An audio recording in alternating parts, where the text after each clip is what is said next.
We now come to Prime Minister's questions. Gareth Bacon. Number one, Mr. Speaker. Minister. Mr. Speaker, I can tell the House today that it is my intention to return on the first day after the half-term recess to present our strategy for living with COVID.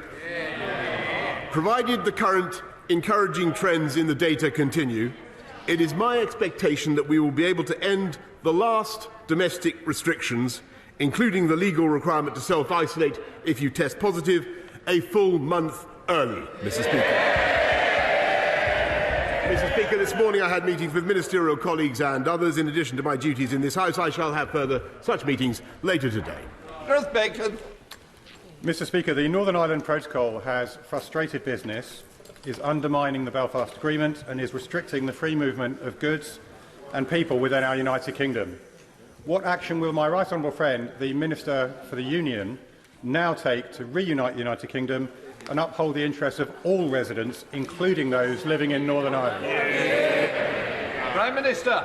My honourable friend is quite right, because the protocol does not require, contrary to the way it is being applied by our friends, it does not require that all foods and all medicines and all plants should be systematically checked in the way that they are, Mr. Speaker. And we must fix it, and with goodwill and with common sense, I believe we can fix it, Mr. Speaker. But if our friends don't show the requisite common sense, then of course we will trigger Article 60.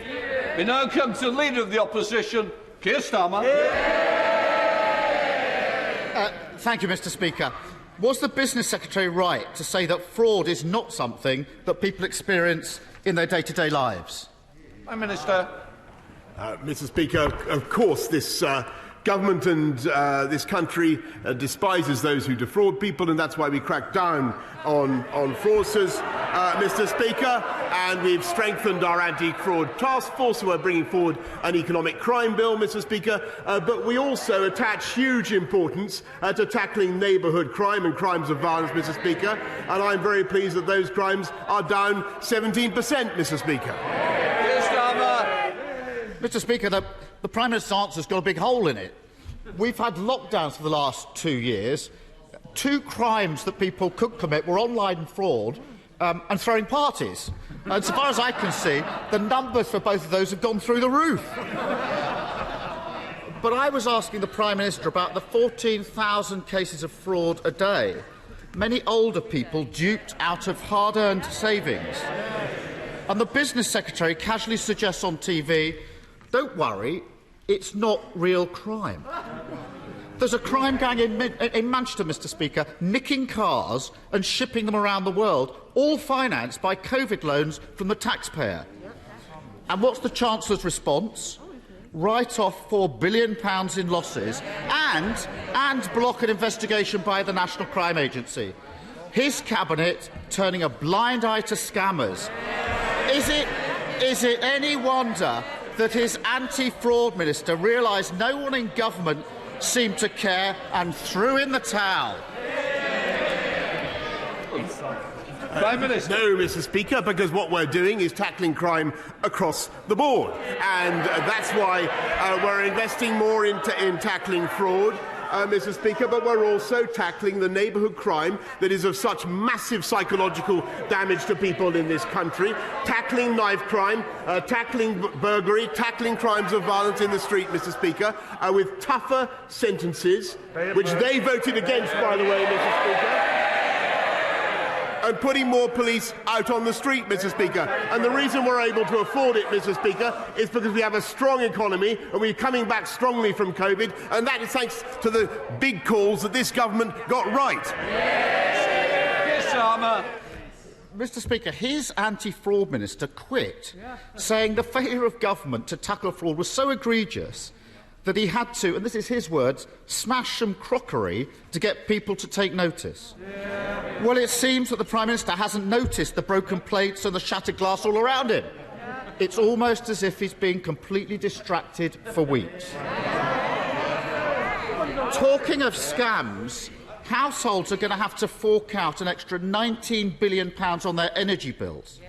The government is insulting people's intelligence by pretending it's giving them a discount. But it's not. It's a con. a buy now, pay later scheme, a dodgy loan, not a proper plan. Mr. Speaker, he shakes his head. So let me put this in language you might understand. When his donors give him cash to fund his lifestyle and tell him he has to pay it all back later, are they giving him a loan or a discount? Mr. Speaker, our plan to tackle the cost of living is faster, more efficient and more generous than anything that they have set up, Mr. Speaker. We've lifted the living wage by record amounts. We've cut the effective tax for people on universal credit, Mr. Speaker, and we're now setting out a fantastic plan to help people with the cost of energy, Mr. Speaker. And it is more generous and more effective than anything Labour have set out. And the only reason we can do it's £9.1 billion, Mr. Speaker. It's huge sums that we're using to help people across the country. And the only reason we can afford it, Mr. Speaker, is because we have a strong economy, the fastest growing in the G7, as I think I may have pointed out to the right honourable gentleman last week, and not just last year, but this year as well. Mr. Speaker, the Prime Minister clearly hasn't got the first clue what the Chancellor signed him up to. So let me help him out. His plan is to hand billions of pounds of taxpayers' cash to energy companies and then force families to pay it off in instalments for years to come. If it sounds like he's forcing people to take out a loan, and it looks like he's forcing people to take out a loan, isn't it just forcing people to take out a loan? We are giving people in Band D council tax, A to D council tax valuations across the country. That is 27 million homes. We're giving them the equivalent of a £150 rebate off their council. Their offer is for £89, Mr. Speaker. Ours is faster, more generous, and more effective. And what they would do. And you know, this is a global problem, Mr. Speaker, caused by the spike in gas prices. But what they would do is clobber the oil and gas companies right now with a tax that would deter investment in gas just when this country needs gas, Mr. Speaker, as we transition to green fuel. It would be totally ridiculous, and it would raise prices for consumers. Mr. Speaker, I was always worried that the Prime Minister wasn't one for reading terms and conditions, didn't understand what the Chancellor signed him up to, and he's just confirmed my worst fears. There is an alternative. But order. Can I just say, if you want to carry on outside. I am not having this perpetual noise coming from the front bench. Secretary of State should know better, and I expect better, and I certainly don't need to put up with it anymore. Keir Starmer. Mr. Speaker, there is an alternative. He could stand up to his Chancellor, tell him to support families rather than loading them with debt. Tell him to look at those bumper profits of oil and gas giants. Shell's profits up £14 billion this year. BP's profits up £9.5 billion this year. Mr. Speaker, every second of the day, they've made £750 extra profit from rising prices. At the same time, households are facing an extra £700 a year on their bills. Why on earth is this government forcing loans on British families when they should be asking those with an unexpected windfall to pay a little more to keep household bills down? Mr. Speaker, the Labour plan would clobber supplies. It's an improvement on what I thought he stood for, which was nationalising the energy companies. Maybe he's dropped that one now. I can't tell whether he's dropped that one or not. But, Mr. Speaker, what he would be doing, maybe he has, what he would be doing, Mr. Speaker, is hitting the energy companies at precisely the moment when we need to encourage them to go for more gas, Mr. Speaker, because we need to transition now to cleaner fuels. And what this government is providing is £9.1 billion worth of support. It's more generous than anything Labour is offering. And I just repeat my point. The only reason reason we can do it is because we kept our economy moving in those hard times when they took the wrong decisions. And we came out of lockdown in July, Mr. Speaker, when he opposed it last year. And we kept going over Christmas and New Year when they opposed it, Mr. Speaker. And that's why we have the fastest growing economy in the G7, not just last year, but this year as well, as I never tire of saying. He can bluff and bluster all he likes. The reality is this. On top of the Tory tax rises, on top of the soaring prices, the loan shark Chancellor and his unwitting sidekick have now kicked up a buy now, pay later scheme. It leaves taxpayers in debt, while oil and gas companies say they've got more money than they know what to do with. It's the same old story with this government. Get in a mess, protect their mates and ask working people to pick up the bill. But isn't he worried that everyone can now see that with this Prime Minister and this Chancellor, it's all one big scam and people across the country are paying the price? Mr. Speaker, what they can see is a government that is absolutely committed to doing the right thing for the people of this country and taking the tough decisions when Labour is calling for us to take the easy way out and spend more taxpayers' money. And, Mr. Speaker, it was this government that decided to keep going in July when he wanted to stay in lockdown. We kept going over Christmas and New Year. And by the way, Mr. Speaker, it occurs to me that we also were able to use those Brexit freedoms to deliver the fastest booster rate and the fastest vaccine rate. Yes, Mr. Speaker, when he not only voted 48 times to go back into the EU, yes he did, but he also voted to stay in the European Medicines Agency, Mr. Speaker. And our plan for jobs is working, Mr. Speaker. We have record low youth unemployment. Our plan for the NHS and care is working, Mr. Speaker. They have no plan at all, Mr. Speaker. Our plan for the country is working. We have a great vision, Mr. Speaker, to unite and level up across our country. They have no plan whatever, Mr. Speaker. And I say to him, plan beats no plan. We have a great plan for our country. They play politics. Thank you, Mr. Speaker. The government's £9 billion support to help with rising energy bills is most welcome. But will the Prime Minister assure the people of Anglesey and beyond that it's full steam ahead for new nuclear like Wilbur knoweth, and that this government is moving at pace on the Future Nuclear Enabling Fund so that the UK has energy security, jobs and investment right here on these shores? Yes, Mr. Speaker. I think I was only last week that I was congratulating her, or maybe a couple of weeks ago, on her fantastic advocacy for nuclear in Ismon. And don't forget, Mr. Speaker, that Labour allowed nuclear capacity to decline by 11% on their watch. I don't think maybe you've forgotten that, Mr. Speaker.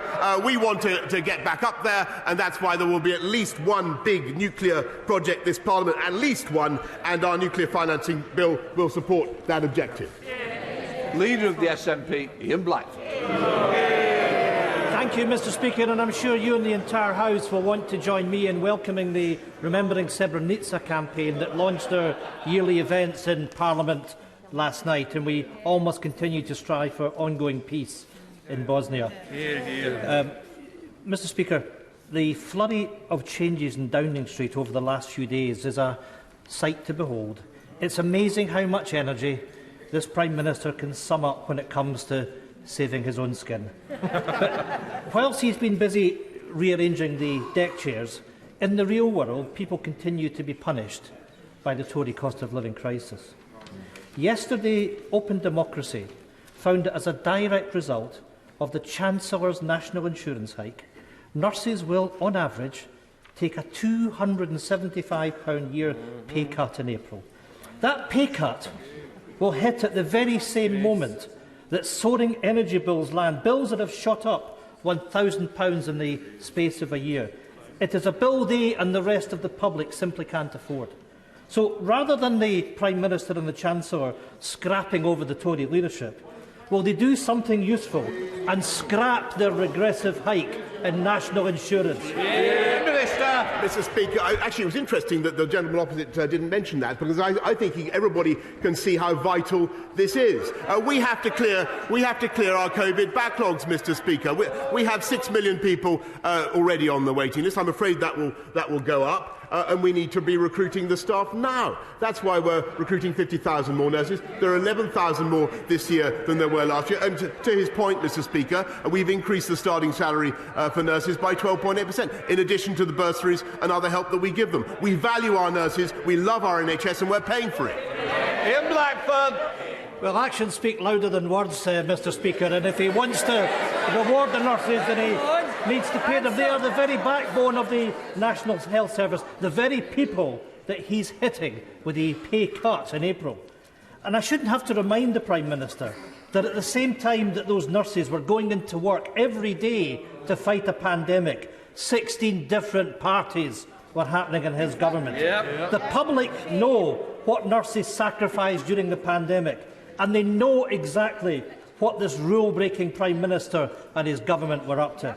So are the Prime Minister and his Chancellor seriously telling those nurses that the reward for seeing us through the pandemic is a £270 wage cut? Mr. Speaker, what we're telling the people of this country now, what fantastic nurses, is that we back them all the way. And what they want is more nurses, Mr. Speaker. That's why there are record numbers in training. That's why we have 11,000 more in the NHS now this year than there were last year, Mr. Speaker. And those, I think, are fantastic investments in our country and our society. And I must say that I think it's peculiar that, as I understand it, the Scottish Nationalist Party's approach to healthcare is now to cut off the bottom of doors in schools in Scotland in order to improve ventilation.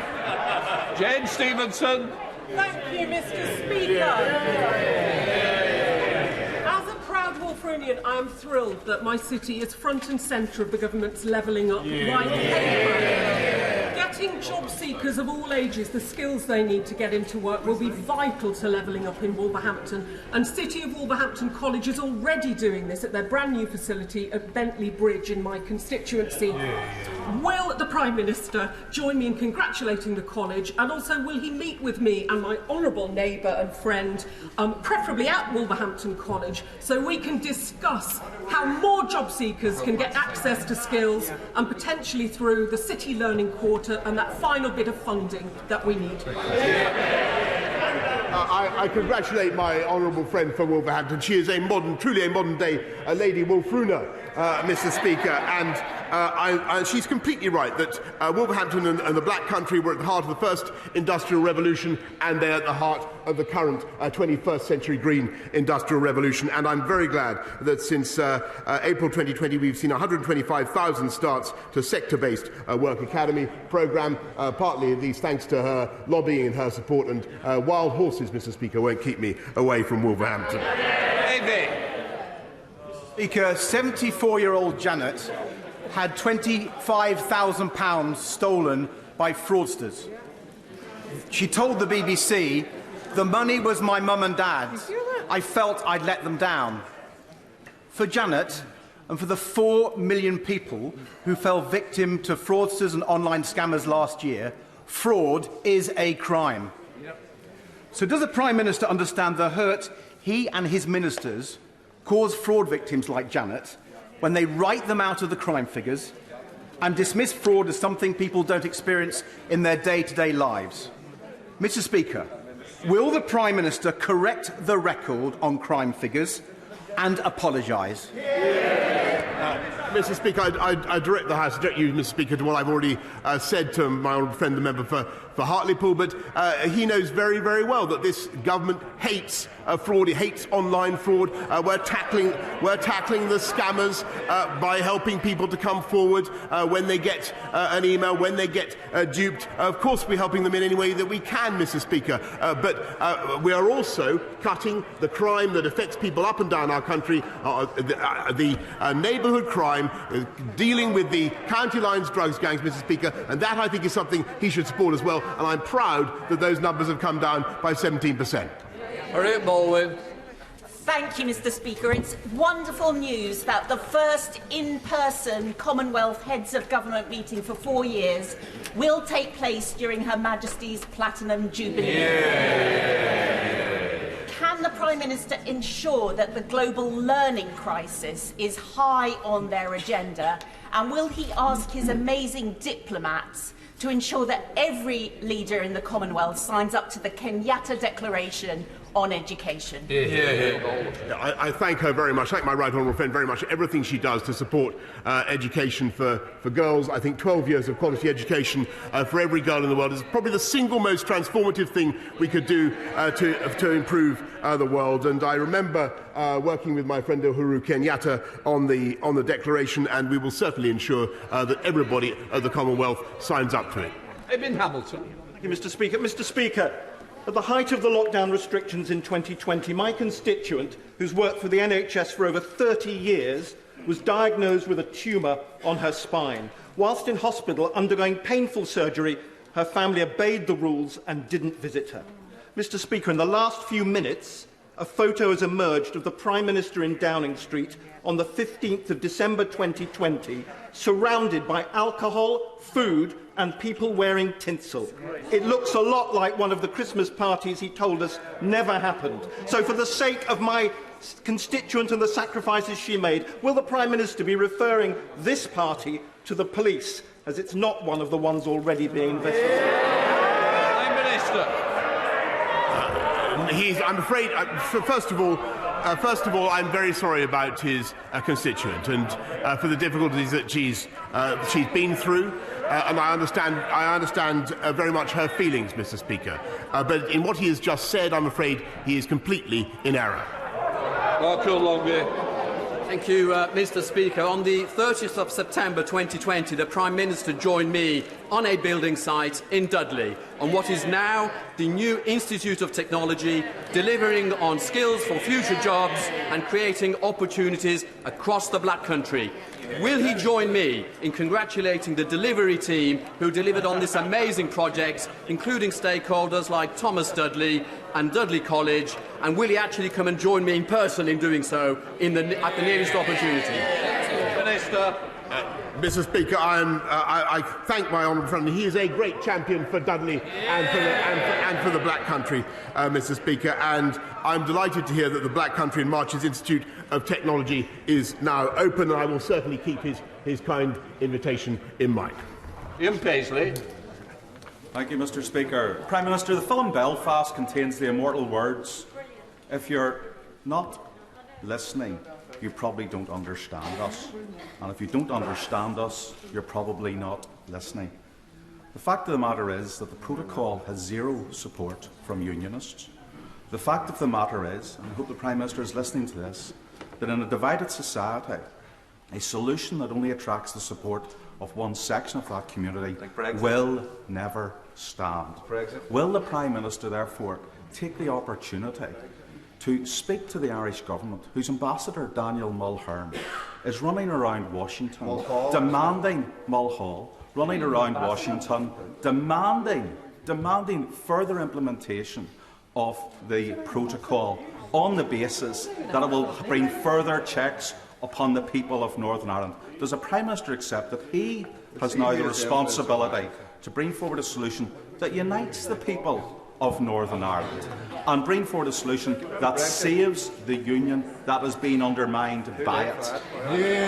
Yes, Mr. Speaker. Well, I agree with him completely that there must be a solution that commands cross-community support. And at the moment, Mr. Speaker, there is no doubt that the balance of the Good Friday Agreement is being upset by the way the protocol is being operated. And we need to fix it, Mr. Speaker. And that's what we're going to do. And if our friends won't agree, then, of course, we will, as I said earlier on, of course, we will implement Article 16. Geoffrey Clifton-Brown. Thank you, Mr. Speaker. Rather than a compulsory windfall tax so favoured by the opposition, would my right honourable friend take an alternative view, summon a high-level meeting with the oil and gas companies with the aim of a voluntary agreement to bring more oil and gas onto the wholesale market to reduce oil and gas prices to help hard-pressed people deal with the cost of living problems. Well, Mr. Speaker, I thank my right honourable friend very much for that suggestion, which I think is an interesting one and an ingenious one. The oil and gas companies create hundreds of thousands of jobs in the UK, and they're very, very important to our economy. I will do what I can to take forward his request for a meeting with them. But I just remind the House that we've frozen fuel duty, Mr. Speaker, 12 years in a row, saving people £15 in their cost of filling up their tanks compared to 2010. Ruth Jones. Thank you, Mr. Speaker. I understand the Prime Minister has been heard singing "I Will Survive" in recent days. I would suggest that he would be better off singing "Careless Whisper" instead, because, Mr. Speaker, in 2017, Nazanin Zaghari-Ratcliffe was condemned to an extended prison sentence in Iran because of the careless words of this Prime Minister. Now, in 2022, this week, my friend, the Leader of the Opposition, was hounded by thugs outside this Parliament because of the careless, disgraceful words of this Prime Minister. So will the Prime Minister do the decent thing? Will he reconsider his words, repent and resign? Mr. Speaker, I don't think that she should either let the thugs and yobs who bullied and harassed the right honourable gentleman off the hook any more, because they are culpable, any more than she should let the Iranian government off the hook, Mr. Speaker, because they are culpable. The whole fun. Thank you very much, Mr. Speaker. Since 2017, referrals for children's mental health has gone up by 60%. Eating disorders amongst young girls have gone up by 400% since lockdown. And we know that social media companies play a huge part in this. Given that social media platforms like TikTok are providing crack for kids in terms of adult content, negative imagery and addictive algorithms, will my right honourable friend consider implementing a 2% levy on social media companies, which would raise £100 million to fund mental health resilience programmes for children? Mr. Speaker, I know my right honourable friend has campaigned on this issue assiduously, and he's quite right about the psychological damage that social media can do, and I've heard what he's had to say recently about TikTok. We will see what we can do to address all these issues in the forthcoming online harms bill. Thank you, Mr. Speaker. Mr. Speaker, Bradford is UK's youngest city and has the 10th largest city economy with a GDP of 11.6 billion and is bidding to be the capital of culture. Now it comes out that no detailed analysis of the long-term economic benefits of investing in Bradford and the North through the integrated rail plan was carried out. This government failure has robbed Bradford of £30 billion worth of growth over the next 10 years. When is the Prime Minister going to match action to rhetoric and on levelling up and give Bradford the investment it deserves? Prime Minister. Mr. Speaker, I'm afraid that she's wrong in what she says, because we're not only investing massively in Yorkshire, investing in police in Yorkshire, 640 more police, investing in education, but she's misunderstood what we said at the time of the £96 billion integrated rail plan.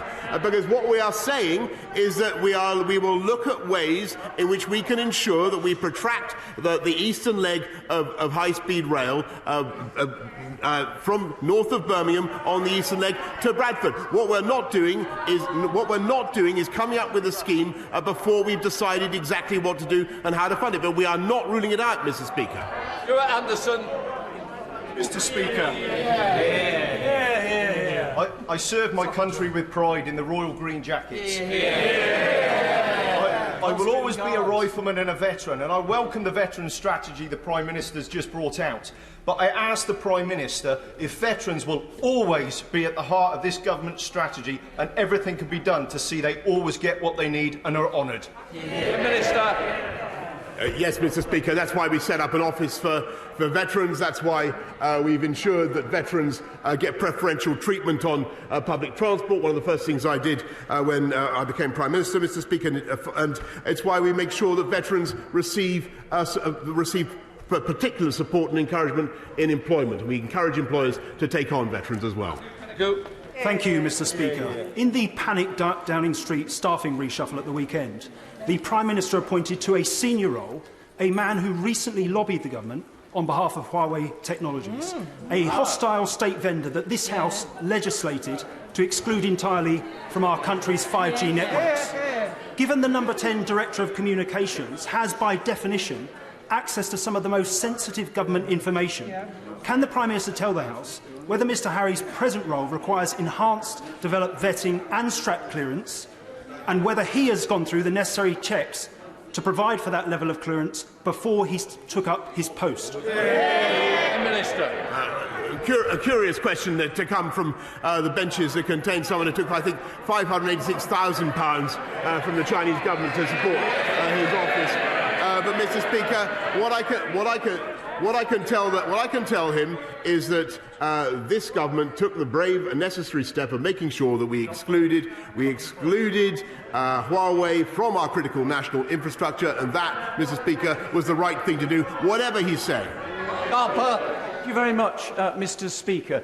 Can I ask the Prime Minister a question about Sue Gray's report? I asked him, well, colleagues may groan, I'm only asking this question because I asked the Prime Minister last week and I didn't get a straight answer. It's important because it's about those who make the law obeying the law. The Prime Minister wants to be judged on the facts, and that's right. So can I ask him to commit at the dispatch box that upon conclusion of the Metropolitan Police investigation, will he ensure that Sue Gray's final report is published immediately and in full? Prime Minister. Mr. Speaker, with great respect to my right honourable friend, I do believe I answered that last Monday, but or whenever it was, possibly last Wednesday as well. But I'll repeat for the benefit of the House that as soon as all the inquiries are concluded, I will immediately publish in full whatever Sue Gray gives me. Tulip Siddiq. Thank you, Mr. Speaker. I understand that the UK government signed an agreement with the Iranian authorities last summer that would have resulted in the payment of the £400 million that we owe Iran and the release of my constituent, Nazanin Zaghari-Ratcliffe. That agreement fell through and the debt still hasn't been paid. Mr. Speaker, this case urgently needs the Prime Minister's attention and personal intervention. So could I ask the Prime Minister, will he meet personally with me and with Richard Ratcliffe? I don't want to meet his colleagues. I want to meet with him personally to find out why the agreement fell through and why Nazanin Zaghari-Ratcliffe still isn't home after 6 long years. I thank her very much. I thank her also, by the way, for all the hard work she does on behalf of Nazanin. We remain committed to securing the release of Nazanin and all the very difficult consular cases that we have in Iran. As she knows, the IMS debt is difficult to settle and to square away for all sorts of reasons to do with sanctions. But we will continue to work on it, and I will certainly make sure that we have another meeting with Richard Ratcliffe in due course. Natalie Elford. Mr. Speaker, Dover is once again beset by miles of traffic jams along the motorways, affecting residents and local businesses alike. Not because of Brexit, but because of Brussels bureaucracy and red tape. Will my right honourable friend, the Prime Minister, meet with me to discuss how we can invest in our local roads, in the M2, in the M20 and the Dover Tap to unclog that road once and for all, and also to get rid of the unnecessary red tape for a trading global Britain? Prime Minister. Yes, Mr. Speaker, she's absolutely right in what she says. As the economy rebounds, we're seeing all sorts of pressures, but we do need to make sure that we clear bottlenecks everywhere in our system, and that's what we'll do. Gerald Jones. Thank you, Mr. Speaker. I'd like to refer to the Prime Minister's answer to my honourable friend member for Leeds North East. The photograph referred to is all over social media. Everybody can see the photo. The Prime Minister is in the photo. So can I ask him again, will he refer to the matter to the police? Because this is not one of the parties already being investigated by the Metropolitan Police. Prime Minister. Yes, that's precisely the point, Mr. Speaker. It already has been. That event already has been submitted for investigation. That ends Prime Minister's questions. I'll let people leave before we start the UQ. All right.